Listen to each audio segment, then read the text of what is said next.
इस वीडियो में हम एक्सरसाइज 1.1 का क्वेश्चन नंबर 7 सॉल्व कर रहे हैं। क्वेश्चन नंबर 7 में है कि बताइए कौन से गुणधर्म मतलब गुण की सहायता से आप इसको रूप में अभिकलित करते हैं। हमें इसमें गुण भी बताना है और गुण का नाम भी बताना है गुणधर्म का।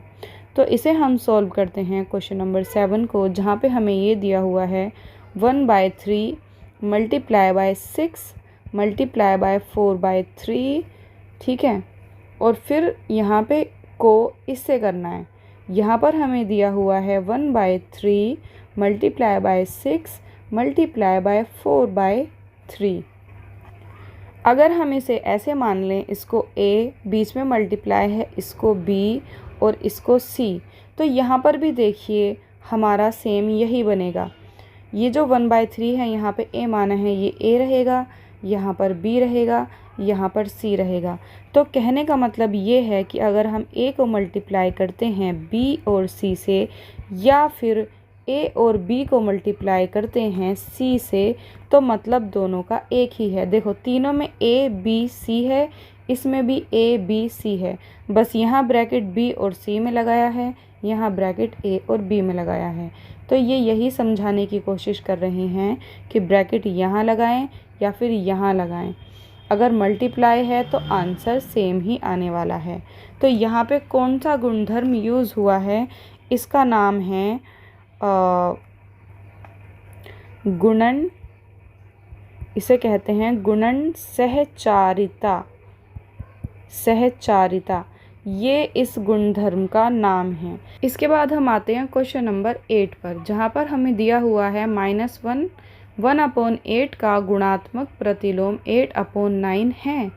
क्यों अथवा क्यों नहीं, मतलब है तो क्यों है और नहीं है तो क्यों नहीं है। तो हमें इसको सॉल्व करना है। अगर हमें गुणात्मक प्रतिलोम देखना होता है तो हम इन दोनों को गुणा कर देंगे और इन दोनों का जो गुणनफल है वो 1 आना चाहिए। अगर गुणनफल 1 आता है तो है, वरना नहीं है। तो हम यहाँ पर ये लिखेंगे, यहाँ पर हमें दिया हुआ है -1/1/8। पहले इसको सॉल्व करेंगे। सॉल्व ऐसे करते हैं,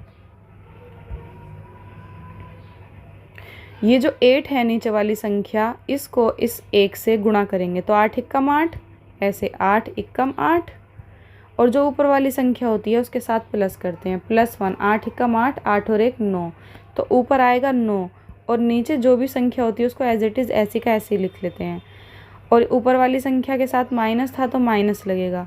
ये 9/8 हो गया हमारा। और हमें क्या दिया हुआ है, इसका गुणात्मक प्रतिलोम 8/9 दिया हुआ है। तो इसके साथ गुणा कर देंगे 8/9 को, और देखेंगे कि इसका जो 8/-9 दिया हुआ था, तो यहाँ पर हम 8/9 रख देंगे। अब ये 9 से 9 कट गया, 8 से 8 कट गया, तो यहाँ पर क्या आया, -1 ऊपर और नीचे 1। तो नीचे 1 हम मानते नहीं हैं, तो इसका मतलब -1 ही है। और क्योंकि हमारा गुणनफल क्या आया है, -1 ना कि 1, इसलिए हम यहाँ पर लिख देंगे कि ये इसका गुणात्मक प्रतिलोम 8/9 नहीं होगा, क्योंकि इसका गुणनफल 1 नहीं है, इसका गुणनफल -1 निकला है, इसलिए नहीं होगा। इसी की तरह सेम क्वेश्चन हमें दिया हुआ है क्वेश्चन नंबर 9। क्या 3 1/3 का गुणात्मक प्रतिलोम 0.3 है, क्यों अथवा क्यों नहीं। तो इसको भी हम ऐसे ही करेंगे। इसका 9 हम देखेंगे, यहाँ पर हमें क्या दिया हुआ, यहाँ हमें दिया हुआ है 3 1/3। इसको कैसे सॉल्व करते हैं, पहले इस वाले 3 की जो यहाँ पर संख्या होती है उससे गुणा करेंगे, 3 तिया 9, और ऊपर जो संख्या होती है उसके साथ प्लस करते हैं, ऊपर 1 है तो +1, कितना हो गया, 9 और 1 10, तो यहाँ आएगा 10, और बट्टे नीचे जो भी एज इट इज़ वही का वही आएगा, 10/3। 10/3 यहाँ पर ये निकला है, तो 10/3 इज़ इक्वल टू करेंगे 0.3, क्योंकि हमें यहाँ पे 0.3 दिया हुआ है। इसकी गुणा करते हैं हम, तो ये 10/3 और गुणा 0.3 को भी बट्टे में लिखेंगे, बट्टे में कुछ नहीं है तो 1 लगा देंगे। यहाँ पर 10/3 गुणा 0.3, ये पॉइंट अगर हम हटाएंगे तो नीचे कितना लग जाएगा, पॉइंट के बाद सिर्फ एक संख्या है, ये 3 एक संख्या है, तो नीचे 1 0 लग जाएगा।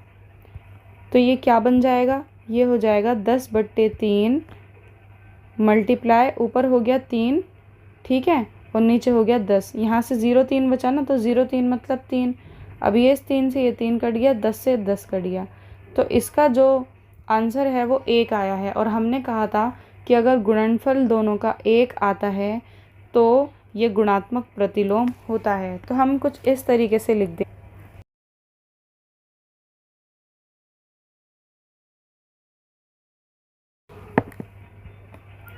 10/3 का गुणात्मक प्रतिलोम 0.3 है क्योंकि इसका गुणनफल 1 है।